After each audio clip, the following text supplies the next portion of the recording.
All right, what up, people? It's your boy Chig from Unit Eagle Eye coming to again with a brand new video. This time is to talk about the Crystal Palace versus Arsenal game. No, this is not a repeat. This is the player ratings. Ooh, I was going so smoothly as well. It's the player ratings. Now, if it looks like, hold up, Chris, it's a Monday morning. How the fuck are you even at home? Got a couple of days off work, so just enjoying it. Go back on Wednesday. So yeah, little extra long weekend for myself. I'm at that period of time at work where, holidays wrap up or they run out in December. And I've got a few days to take.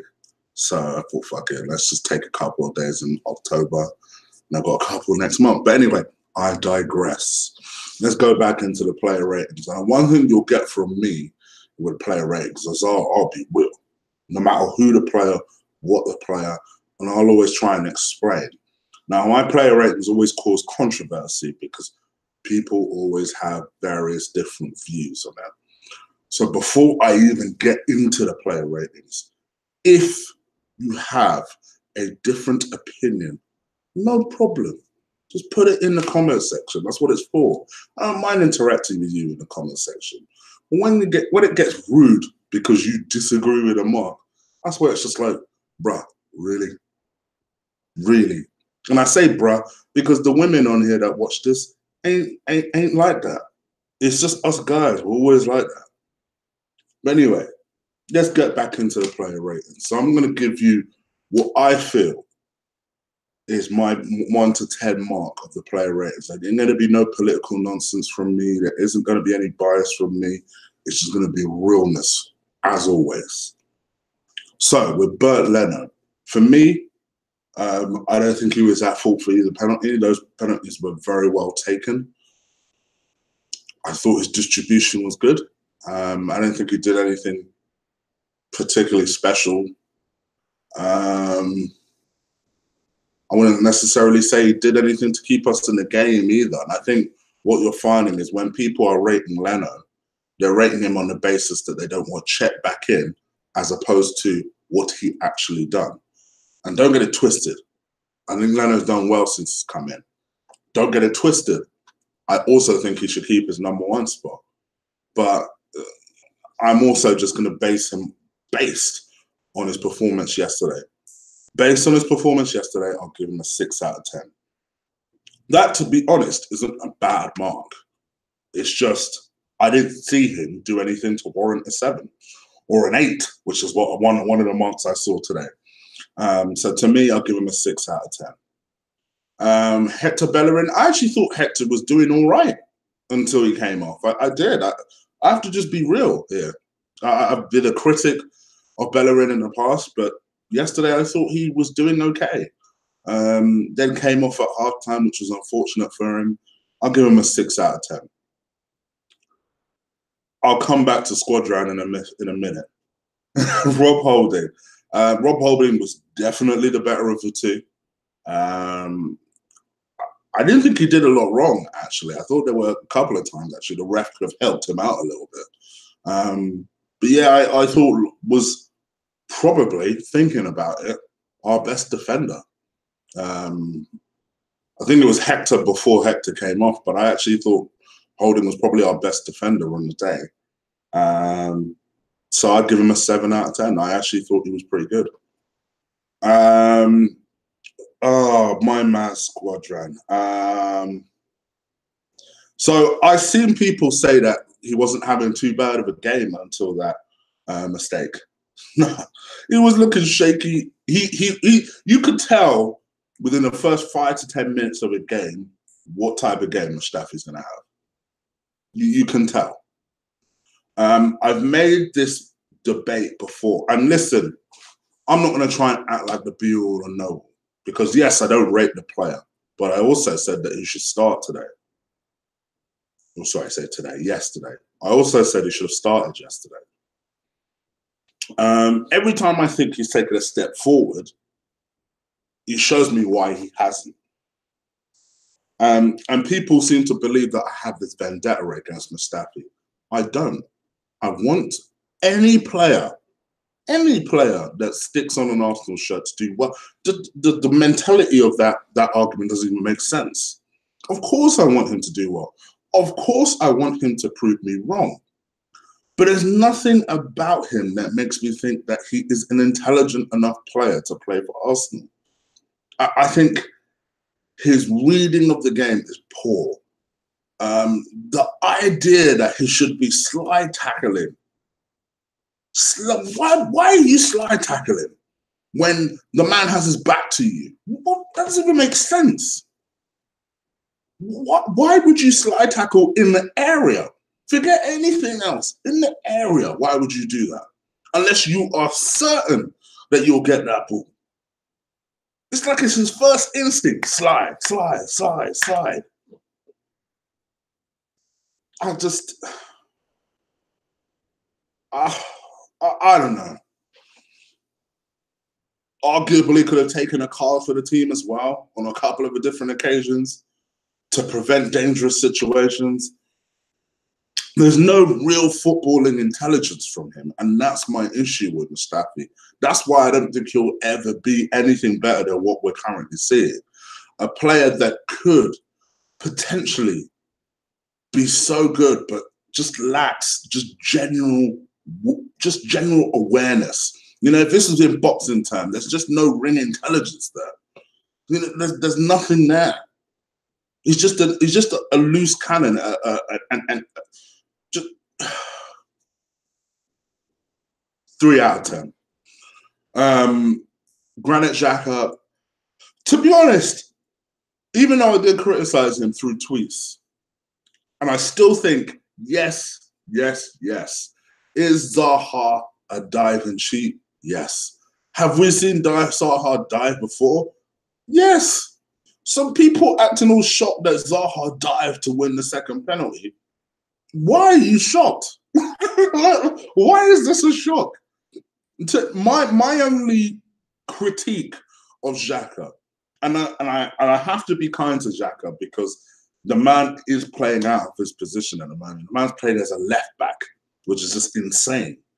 But I have to just take it into context. But just as a general, I don't know, critique in terms of defending, if you get squared up by a player who you know is mobile, who you know likes to go down easily too, why would you stick your leg out there?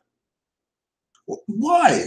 Why would you stick your leg out there? It gives him an opportunity to be able to do that. That's my only thing. But other than that, I think he's playing okay, because given the fact he's playing out of position. So I'll give him a 6 out of 10. But honestly, that was my only thing. It's just like, bruh, come on. We knew that was going to be a threat. I said it was going to be a threat. Zaha against Xhaka just filled me with dread. The idea that could happen would just filled me with so much dread. And for some reason, Zaha wasn't on him in the first half, but in the second half, he was all over him. And yeah, 6 out of 10. Guendouzi, I have to be real. You guys know I rate the kid a lot, but we don't get political on this channel. We'll tell it how it is. And with Guendouzi, I have to just be honest. I thought had a poor game yesterday. He was poor. Let's be real here. He was poor. It's like he kept losing concentration and just kept losing the ball. It was so annoying. I'll give him credit that every time he did lose the ball, he made a genuine effort to try and get that ball back. But it was after a while, it was getting really frustrating. It's like, oh, bro, concentrate, man. If you think a little faster. This league is much faster than what you're used to. But he's 19.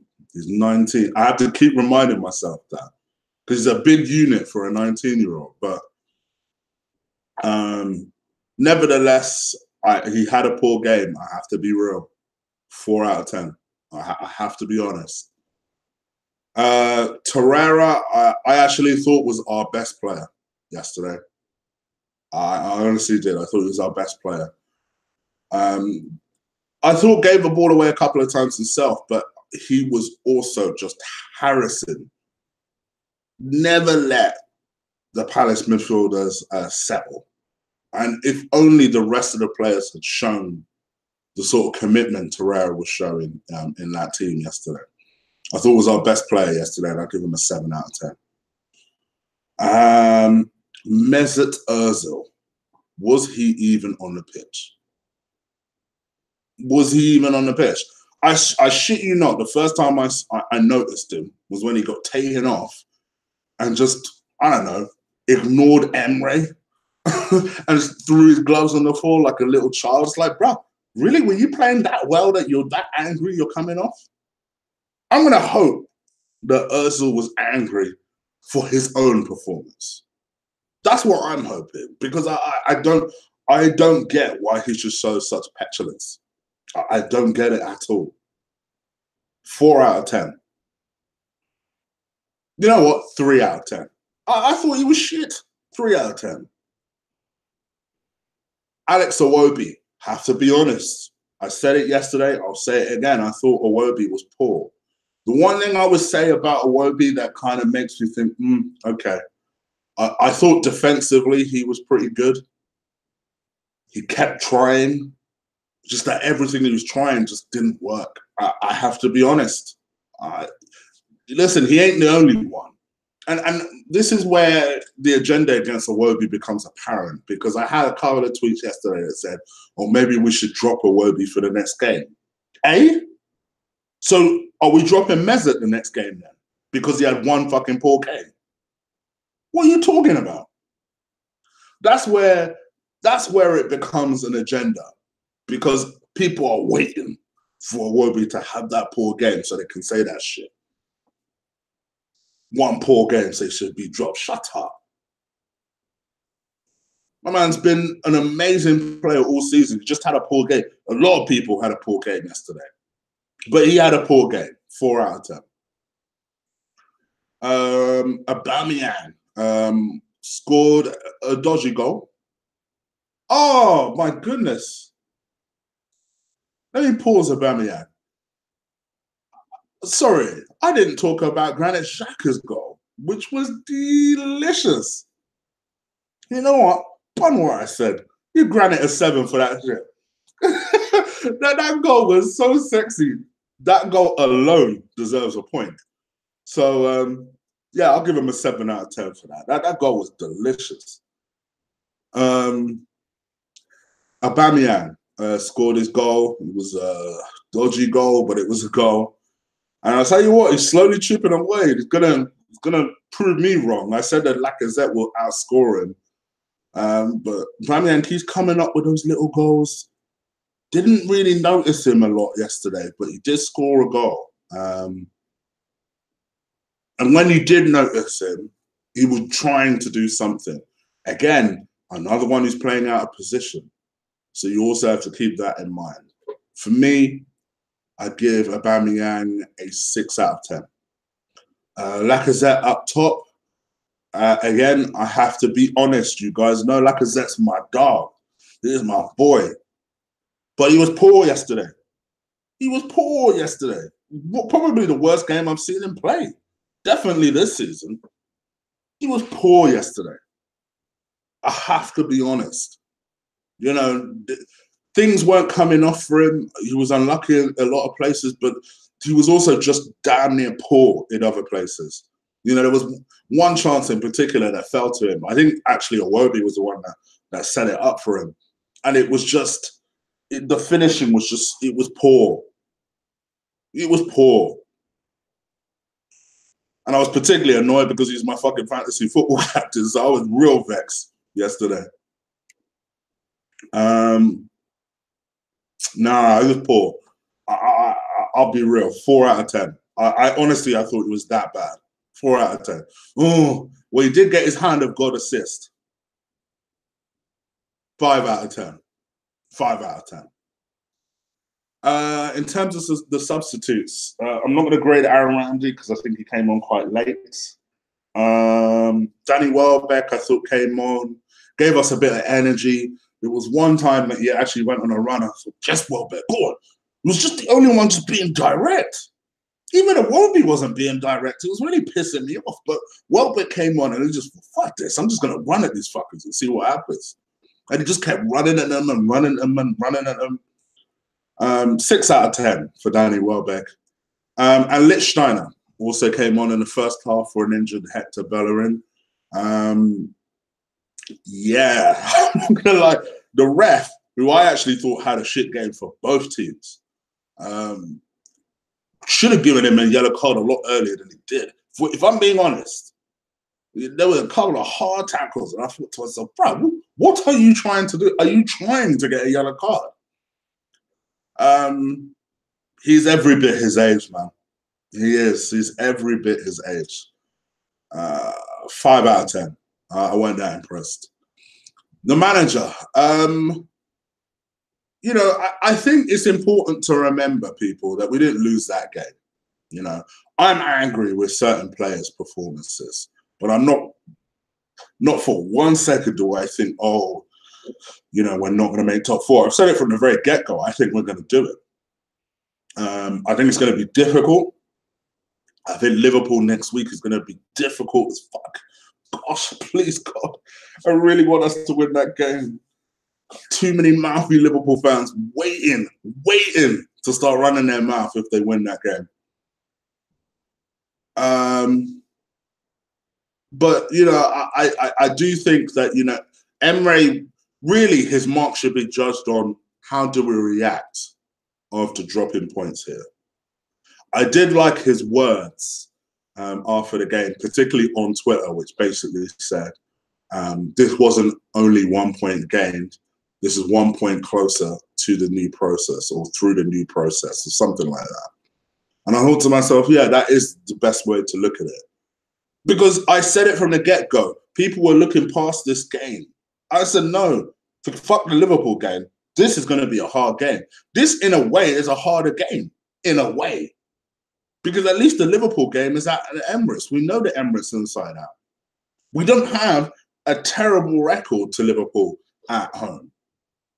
But this game, this Palace game was the one I knew would be the difficult game.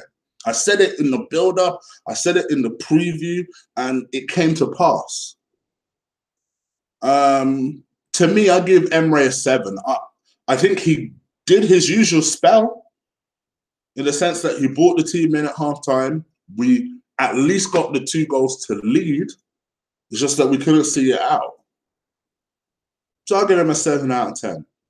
But to me, I think really it'd be only fair to grade him in a way after the Liverpool game and how we react to that loss. But anyway, that's pretty much it from me. You guys let me know what you think. Leave it in the comments below. If you like this video, crush, destroy, drop kick the shit out of that like button. I appreciate every time you guys do that.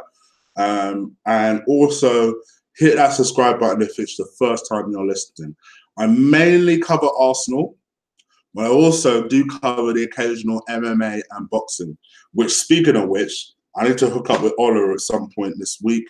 We're going to be covering the 2:30 card on Saturday. We're also going to be talking about Bellew and Usyk next week. So we're going to cover that at some point, probably Tuesday, maybe Wednesday. We'll do a show just talking about that. But aside from that, I'll also be back sometime tomorrow to do the Blackpool preview. That's right, we're in Carabao Cup action. So do check that out. At some point this week, I'm also going to do another preview show with Robbie Richmond, I would imagine. Long-time subscribers of the channel will know what I'm talking about. Robbie's a huge Liverpool fan, so I'll have him on the show. And I may see if I can have on another Arsenal fan. I like putting Robbie not just against me, but against another fan. I think last year, Robbie did a show with Ola. So I might see if Mr. Gunner's around and see if I can bring the two forces together. That is the Richmond and the Gunner together. Yeah, do catch that. It's always fun when Robbie comes on the show. And he's one of the few reasonable Liverpool fans. There ain't a lot of them about. He's reasonable. And for some unusual reason, he still has this unshakable faith in Xhaka. So, but yes, Robbie will be coming on the show. So do stay tuned for that. It'll be an action-packed week. Other than that, I'm pretty much out of here, people. Take care. Have a good Monday. I know it is a Monday, but have a good Monday. Take care. Deuces.